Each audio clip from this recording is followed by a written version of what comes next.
I'm UngarToTheMax, coming at you with the latest episode of the SportsRoom Talk Show. A salute to you. First of all, shout out to Douglas Do Me Wrong.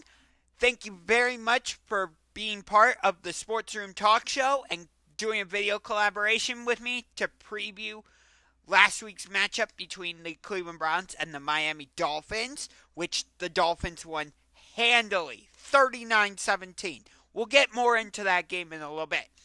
Well, maybe not necessarily the analysis of it, because I want to talk more about the Dolphins and a certain part of the Dolphins, actually. Well, two parts of the Dolphins, actually.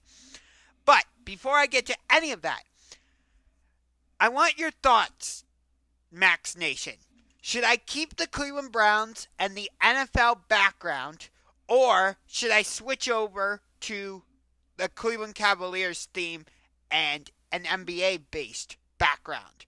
Because the Cleveland Browns are 3-6. They're going to be 3-7 after this week in Buffalo. They'll probably be 3-8 after next week when they play Tampa Bay. So it feels like the Browns season is basically over. Whereas, yes, the Cleveland Cavaliers have lost 4 games in a row, which I was at that game on Sunday against Minnesota. If we had Donovan Mitchell and Jared Allen, the Cavaliers would have won that game against the Timberwolves. No doubt about it. But I'll get to the Timberwolves and the Cavaliers later in the show. But, so yeah, I'm wondering, should I keep the Cleveland Browns background until the Browns season is over? Or should I make the transition over to Cleveland Cavaliers? Leave your thoughts down in the comments below. But yes, again, I want to shout out Douglas Do Me Wrong. Thank you very much for being part of my goal to do a video collaboration for every game on the Browns schedule. I know I did not achieve that goal this season. I've had various reasons. A couple weeks ago when we played at home against Cincinnati on Monday Night Football, that was because I had to go to New Jersey for my cousin Max Kaufman's wedding, where he got married to his now wife, Nikki Horowitz. Shout out to them. Hope you guys have a fantastic marriage and many years of happiness. And I've just had other family stuff going on and personal stuff. That's why I haven't been able to do many of my video collaborations. So just forgive me on that one, alright? I'm going to try and get back to it. Going to try and find a Buffalo fan to do a video collaboration with me this week. Going to try and find a Tampa Bay fan to do a video collaboration with me next week. Going to work with Sauce Sports for Deshaun Watson's Browns debut when the Browns take on the Texans, which NFL, you can deny it all you want.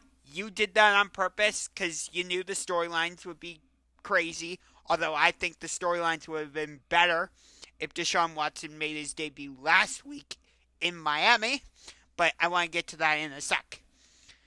Actually, I'll just get to that now. So, I know, the Dolphins absolutely smashed us. It was 39-17. It wasn't even close. Which, we both, Douglas Do Me Wrong and I both picked the Miami Dolphins to win on Sunday. But we thought it would be much closer.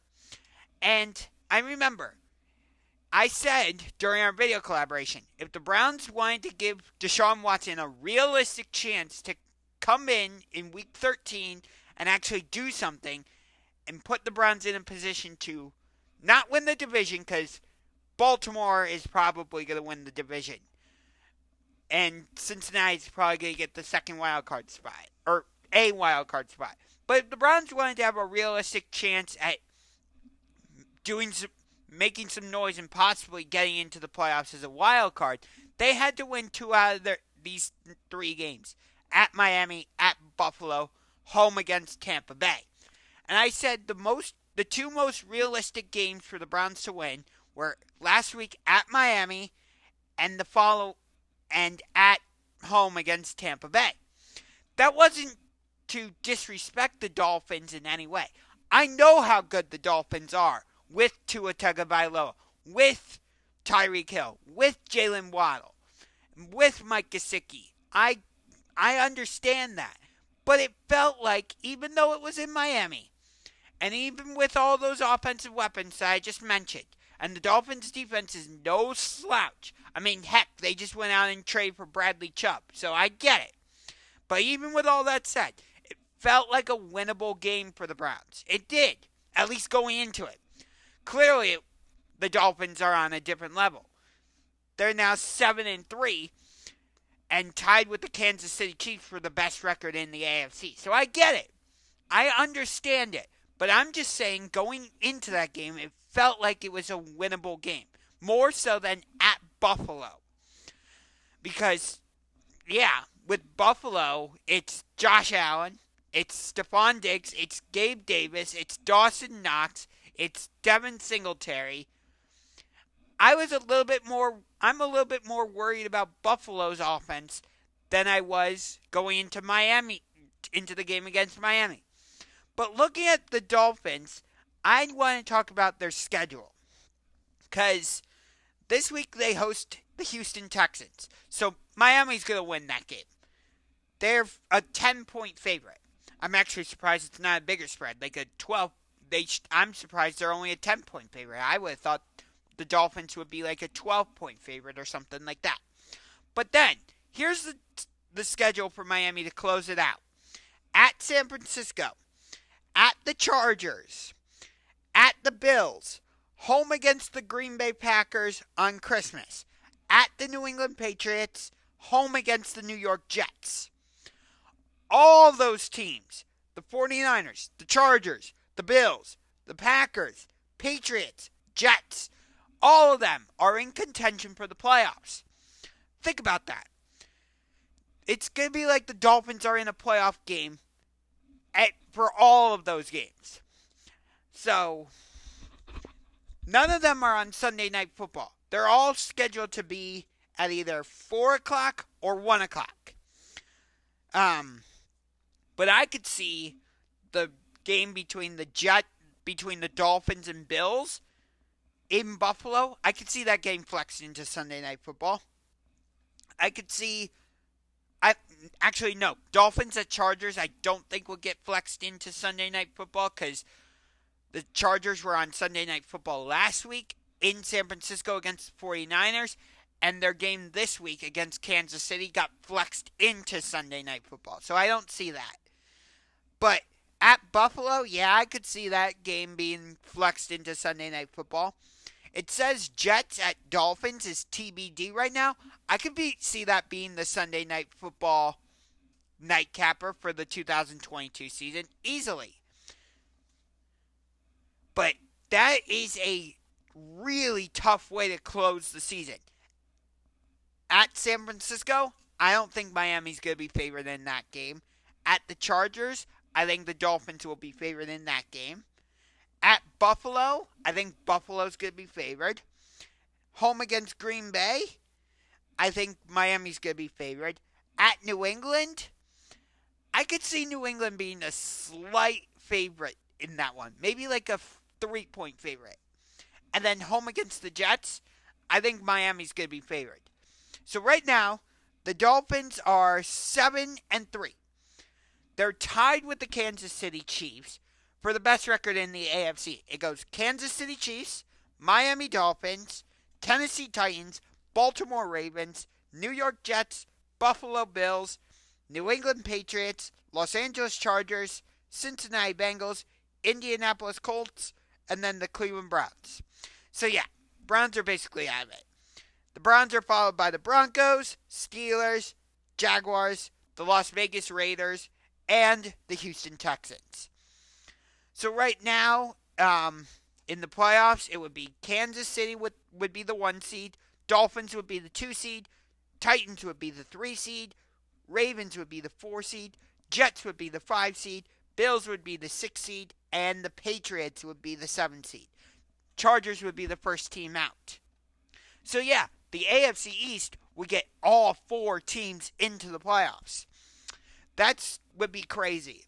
If Miami is able to somehow win that division and get the number 2 seed, that's huge. Because that means that they would get to host a playoff game in Miami, and they would get to use that home field advantage a minimum of twice. Granted, if Kansas City continues to win, then they would host the AFC Championship game, in which Dolphins against the Chiefs in Kansas City. I would favor the Chiefs in that one, but only by no more than a 5-point margin. I would say the Chiefs would be a minus 5-point favorite. I think that's reasonable. But speaking of the Dolphins, okay, so I'm hearing all these talking heads on ESPN and Fox Sports 1 and various other platforms and whatnot. And the MVP talk has started, right? Because it's week 11, so that's when you really hear the MVP talk heat up and all that. And I'm hearing names like Tua Tagovailoa. I'm hearing Patrick Mahomes. I'm hearing Jalen Hurts. Josh Allen seems to have fallen off a little bit. But my main point is it's only quarterbacks being mentioned in the MVP discussion. I've heard Justin Fields' name being thrown around in the MVP discussion. That one seems a little more unrealistic because the Bears right now are 3-7. So they're not going anywhere. So that one seems really far out. But I have heard Justin Fields' name being thrown out. It needs to be said. But like I said, the primary names I've heard being thrown around for the MVP are Tua Tagovailoa, the quarterback for the Miami Dolphins, Patrick Mahomes, quarterback, Kansas City Chiefs, and Jalen Hurts, quarterback, Philadelphia Eagles. And to a certain extent, Josh Allen, quarterback, Buffalo Bills. Do you get my overall theme? It's only quarterbacks being mentioned. And I'm looking around and I'm going, well, why isn't Justin Jefferson's name being put into the MVP discussion? Why isn't Tyreek Hill's name being included in the MVP discussion? Let me ask you this. Put all the numbers and stuff aside. Take the statistics variable out of the equation for a second, okay? Okay. I know the Dolphins hired Mike McDaniel to be their new head coach. I get it. But let me ask you this. If the Dolphins did not trade for Tyreek Hill, would they be 7-3 right now? Would they be tied with the Kansas City Chiefs for the top spot in the AFC? I say no. They would not. Okay? How about the Minnesota Vikings? They are 8-1, and they won the NFL Game of the Year on Sunday against the Buffalo Bills 33-30. In huge part because of Justin Jefferson. And I think he made a much better catch than OBJ. So I'm going to go out and say it. Justin Jefferson's catch on Sunday in Buffalo, best catch of all time, in my humble opinion. Best regular season catch of all time. I'll say it like that. Let me differentiate this for a minute. David Tyree's helmet catch, that's the greatest postseason catch of all time, okay? Tyree, greatest postseason catch of all time, okay? Justin Jefferson, greatest regular season catch of all time. Two different categories. Tyree, greatest postseason catch. Justin Jefferson, greatest regular season catch. Got it? Good. Anyway, so take Justin Jefferson off the Minnesota Vikings. Do the Vikings win that game on Sunday in Buffalo? No, I don't think so. Are they sitting on top of the NFC North with an 8-1 record and tied with the Philadelphia Eagles for the best record in the NFC? I would say no. Granted, I know the Vikings hired Kevin O'Connell to be their new head coach, and he was the offensive coordinator for the Los Angeles Rams. So I'm not going to discredit that. I totally get that. That's why I think Kevin O'Connell will probably win Coach of the Year for the Vikings. Although Mike McDaniel could easily win that award as well. But do you honestly think that the Vikings would be 8-1 on top of the NFC North and tied with the Philadelphia Eagles for the best record in the NFC if Justin Jefferson was not there? I say no. So, to me, Tyreek Hill should be the favorite for AFC MVP, and Justin Jefferson should be the favorite for NFC MVP.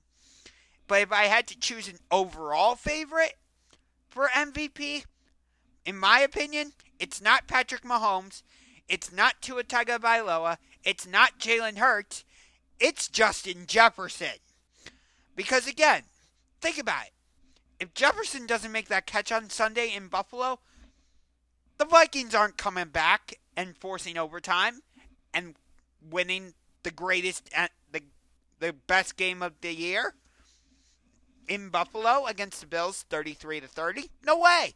The Vikings might have gotten blown out in that game for all we know. The Minnesota would not be 8-1, and they would not be tied with the Philadelphia Eagles for the best record in the NFC.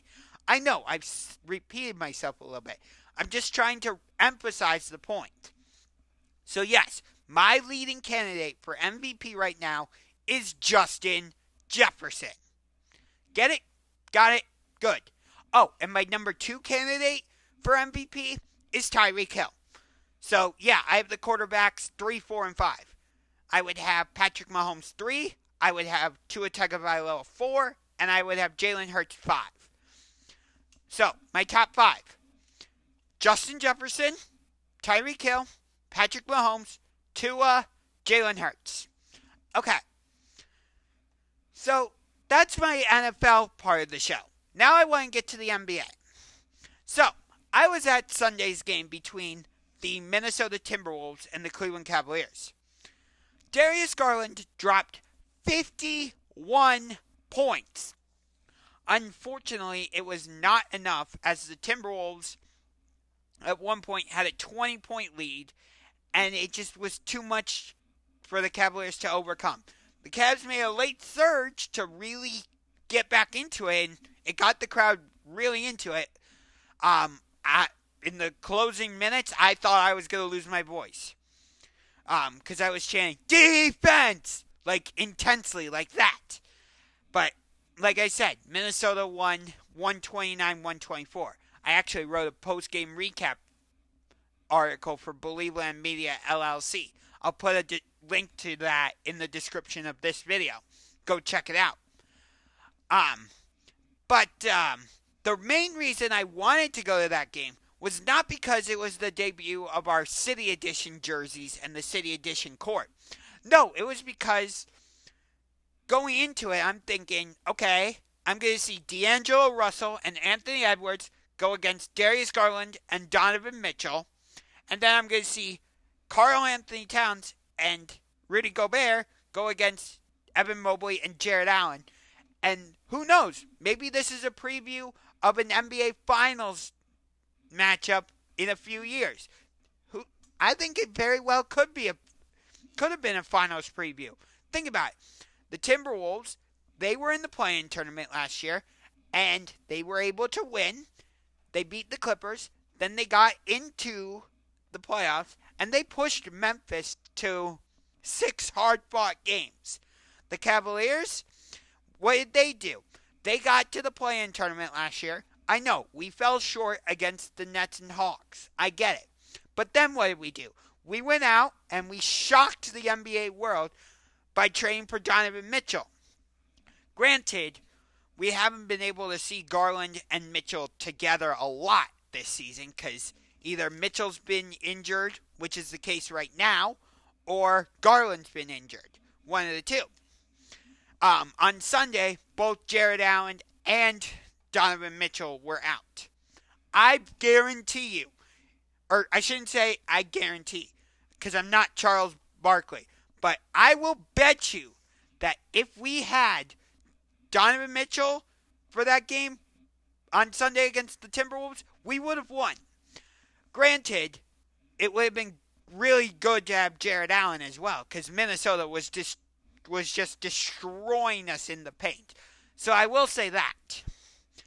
But the problem is, Darius Garland put up 51 points. That's 5-1. 51 points. But nobody else on the team scored over 20 points. The highest we got was from Lamar Stevens, who stepped into the starting lineup basically for Donovan Mitchell, and he only gave us 15 points. Like, really? That's not good enough. Kevin Love, who came into the starting lineup to replace Jared Allen, he only gave us 14. Evan Mobley, he only had 4. Actually, let me just double check the box score of that super quick. Want to make sure I'm giving you the right stats. Okay.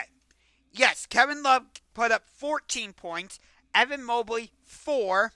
Lamar Stevens, 15. Darius Garland, 51. Karis LeVert, 13 points. And other than that, Chetty Osden gave us 14 points. So, yeah, nobody else got 20 points. Nobody got 20 points other than Darius Garland, who, again, gave us 51. Let's look at the box score for Minnesota now. Okay?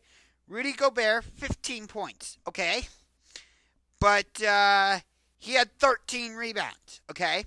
Karl Anthony Towns, he had 29 points. All right? He had 13 rebounds. D'Angelo Russell, he had 30 points. Okay? And he had 11 assists. Anthony Edwards, a bit of a down game for him. He had 10 points. So, a little bit of a down game for him. Off the bench for them, Taurean Prince gave him 19 points. Yeah, you could see why Minnesota won. So, the Cavaliers have lost 4 straight games. And actually, the game on Sunday was the first loss of the season for the Cavaliers at Rocket Mortgage Fieldhouse. Up to that point, they were unbeaten because they had beaten the Wizards, they beat the Magic, they beat the Knicks, and they beat the Celtics. So we were 4-0 at Rocket Mortgage Fieldhouse until Sunday. I hope I wasn't a bad omen for them. But that's the primary reason I wanted, like I said, the primary reason I wanted to go to the game on Sunday against Minnesota was because I was really excited to see Darius Garland and Donovan Mitchell go against D'Angelo Russell and Anthony Edwards. And then I was very interested to see Evan Mobley and Jared Allen go against Karl Anthony Towns and Rudy Gobert. Because it felt like Minnesota almost played copycat with the Cavaliers. Where, like, Minnesota has the dynamic young backcourt, but then they went out and traded for Rudy Gobert to kind of give them the Twin Tower look. The Cavaliers already had the Twin Tower look in place with Evan Mobley and Jared Allen. So what did we do? We went out and traded for Donovan Mitchell to give us that young dynamic backcourt. So it's almost like the Timberwolves and the Cavaliers are mirror images of each other. I wonder, what if the Minnesota Timberwolves were moved from the Western Conference, like Northwest Division, where they reside currently. They reside in the Northwest Division with the Denver Nuggets, Utah Jazz, Portland Trail Blazers, and the Oklahoma City Thunder. But what if the Timberwolves were to go to the Central Division in the Eastern Conference and join the Cleveland Cavaliers, Milwaukee Bucks, Indiana Pacers, Detroit Pistons, and the Chicago Bulls? Granted, somebody would have to move to a different division. The Pistons would probably move to a division with Toronto, New York, Brooklyn, and Philadelphia. There'd be a lot of shifting. But think about it.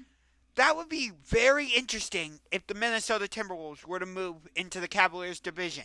Because that would mean 4 times a year we would get to see Karl Anthony Towns and Rudy Gobert go against Jared Allen and Evan Mobley. And 4 times a year we would get to see D'Angelo Russell and Anthony Edwards go against Darius Garland and Donovan Mitchell. Granted, if Minnesota were to move to the Eastern Conference, we wouldn't get to see that matchup happen in the NBA Finals. I understand that.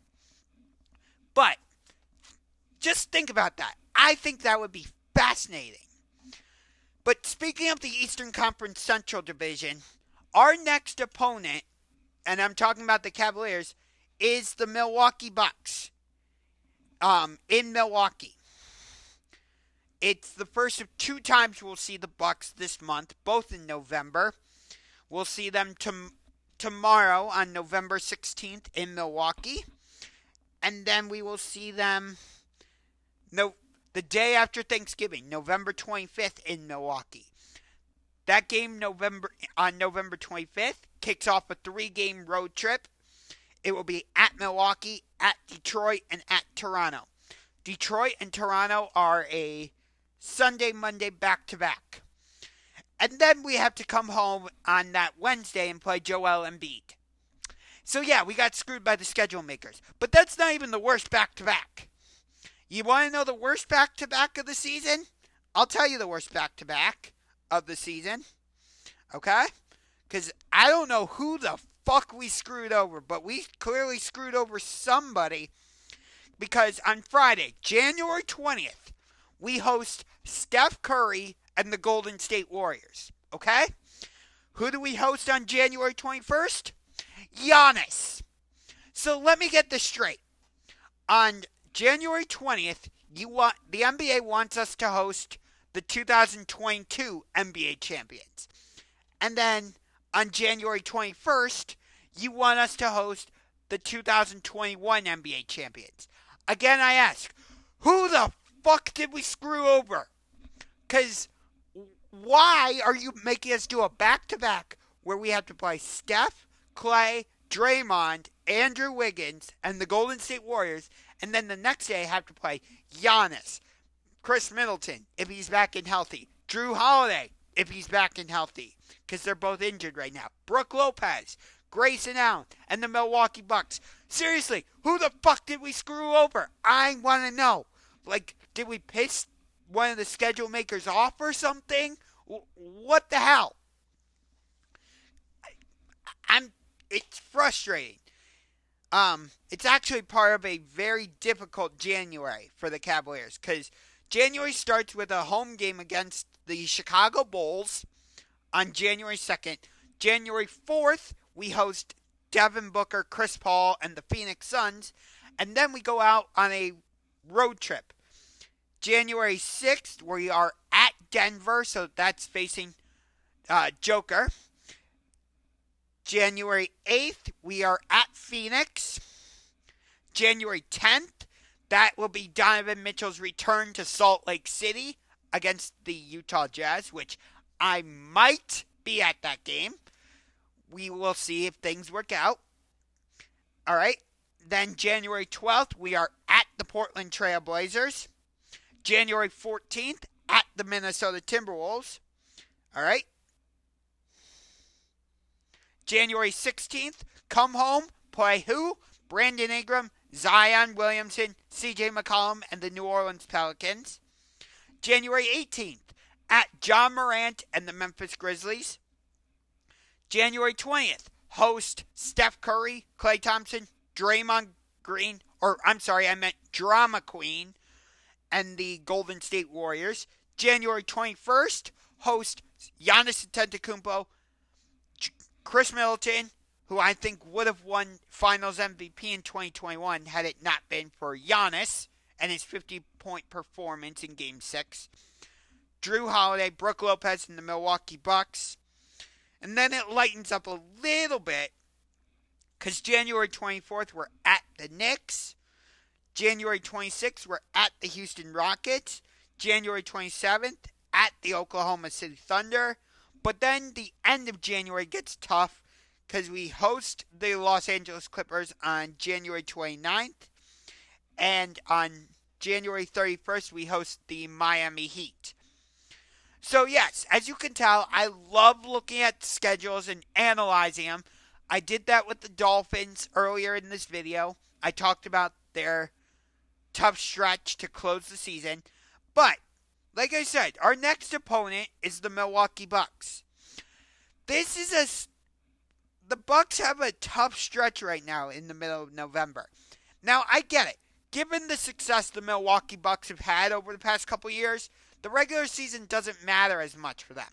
Because 2021, they won the NBA Finals. Last year, who knows, they might have repeated as NBA champions, but Chris Middleton got injured. So they lost in the Eastern Conference semifinals in 7 games against the Boston Celtics. So, I get it. But listen to this. On November 14th, they had to host the Atlanta Hawks, okay? Hawks beat them 121 to 106. Then on Wednesday, the Bucks host us. We're coming in having lost 4 straight.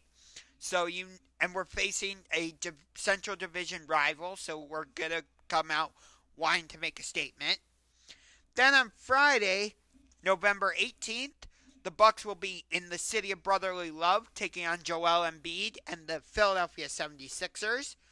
Then, on November 21st, the Bucks come home to play the Portland Trail Blazers, who are off to a very surprising start at 9-4.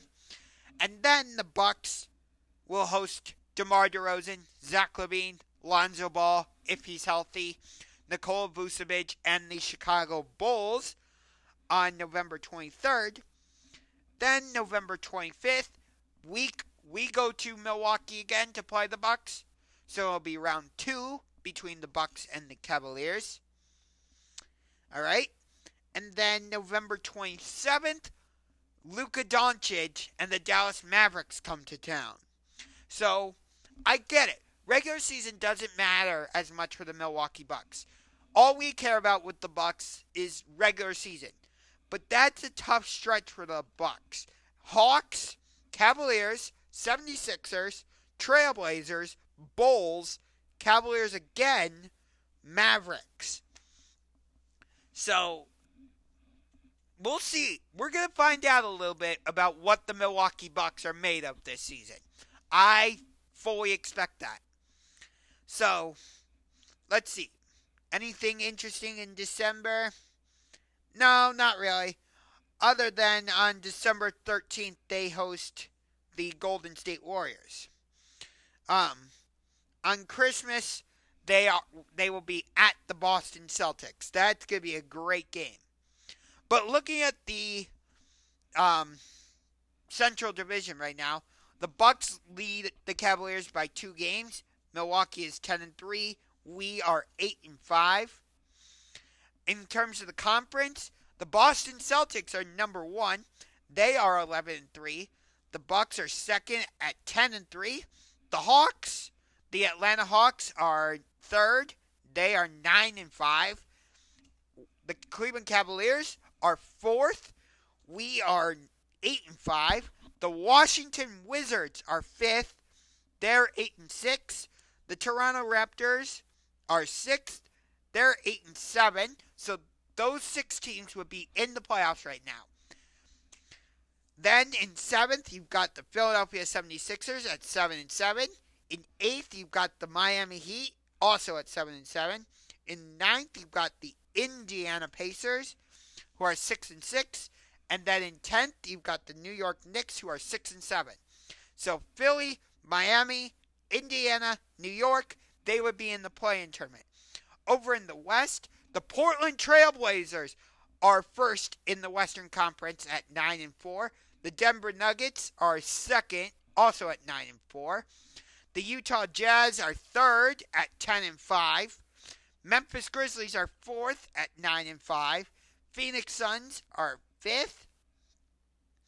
at 8-5, and the Dallas Mavericks are 6th at 7-5.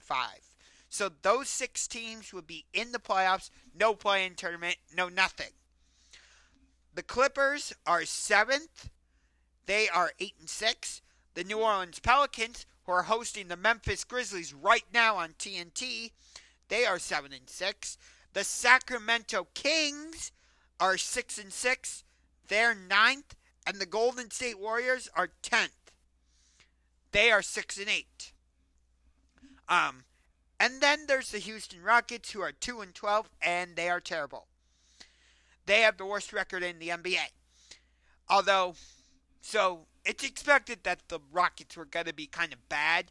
But come on, the Los Angeles Lakers. Oh my God, Lakers. They are 3-10. Yeah, that's right. The Lakers are 3-10. They beat the Brooklyn Nets yesterday, 116-103. They host the Pistons on Friday. Then they host the Spurs. And then they're at Phoenix. And then they're at San Antonio for 2 straight. Then they host Indiana. And then they host Portland. So, yeah, things are not going to get much better for the Lakers. But in terms of the NHL, the Columbus Blue Jackets are up 1-0 right now against the Philadelphia Flyers. Blue Jackets are actually starting a 6-game homestand tonight. Starting tonight against the Philadelphia Flyers. Then they'll host the Montreal Canadiens on Thursday. Then they have a Saturday-Sunday back-to-back against the Detroit Red Wings and Florida Panthers. The Montreal Canadiens come to town again on Wednesday, November 23rd. Then they play the New York Islanders on November 25th. That's the start of a back-to-back because they'll be at the Nashville Predators on November 26th. And then the Blue Jackets come home to play the Vegas Golden Knights on November 28th. Right now, the Blue Jackets are last place in the Metropolitan Division. They have been extremely underwhelming right now to open the season because they shocked the NHL world by signing Johnny Gaudreau, who is the biggest prize of this past offseason. And so the Blue Jackets were expected to be playoff contenders and be near the top of the Metropolitan Division. But they've been anything but that. They've been, bad.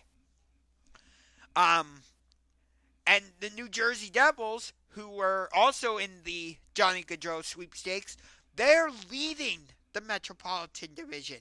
They're 12-3-0, and they've got 24 points. So they have a sizable lead over the Columbus Blue Jackets, who, coming into tonight, granted, the Blue Jackets are winning right now 1-0. But right now, the Blue Jackets are 4-9-1, and they only have 9 points. That's bad. That's really bad. But then again, the Pittsburgh Penguins are just ahead of the Blue Jackets. Penguins are 6-3, and they have 15 points. Right now, the Penguins are actually losing to the Toronto Maple Leafs. It is 3-2 with about 5 minutes to go in the second period.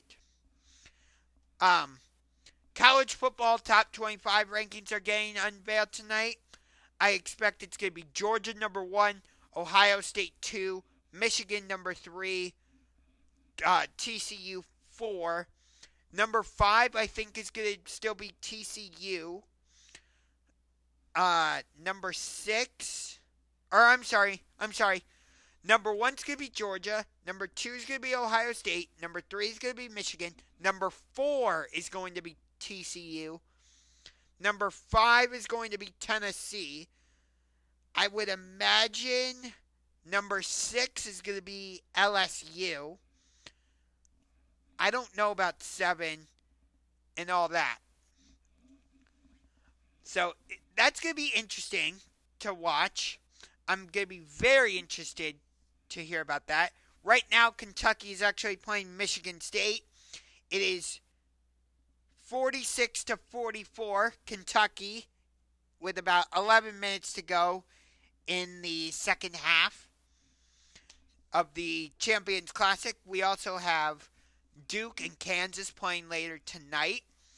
It's going to be really weird to see the Duke Blue Devils playing and not being coached by Mike Krzyzewski. He retired at the end of last season after North Carolina defeated Duke in the Final Four.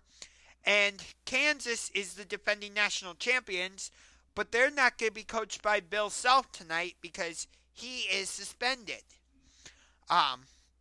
All that. I don't want to get into why he's suspended and all that. That's just a discussion I don't want to get into. In terms of all I will say is this. Actually, I'm not even going to address the Kyrie Irving situation because I just don't want to. It just doesn't feel appropriate, so forget I said that. But anyway, so that's going to do it for this week's episode of the SportsRoom Talk Show. Hope you enjoyed it. If you did, give that like button a big Uso splash and hit that subscribe button with a skull-crushing finale. Speaking of which, make sure you tune in for AEW Full Gear. It's their next pay-per-view on Saturday, November 19th at the Prudential Center, home to the NHL's New Jersey Devils in Newark, New Jersey. We have the go-home show for the pay-per-view tomorrow in Bridgeport, Connecticut, so I'm sure AEW will find ways to take shots at WWE because that's just what they do. So yeah. Also, on that note of that, Jeff Jarrett and Jay Lethal against Darby Allin and Sting should not be on the pay-per-view. That feels like a Dynamite match for when they have their Winter is Coming special. But that's a different discussion for a different day. So again, if you liked this video, make sure you give that like button a big Uso splash. And make sure you give that subscribe button a big skull-crushing finale. Or just simply punch that subscribe button like a UFC player. Either one. But come on, join Max Nation. Let's grow this channel. We are at 464 subscribers. I want to get to 500. And then I want to get to 600, 700, 800, 900, and then 1,000. And just keep growing from there. So until next time, I'm UngarToTheMax. This is the SportsRoom Talk Show. And I will see you next time. A salute to you.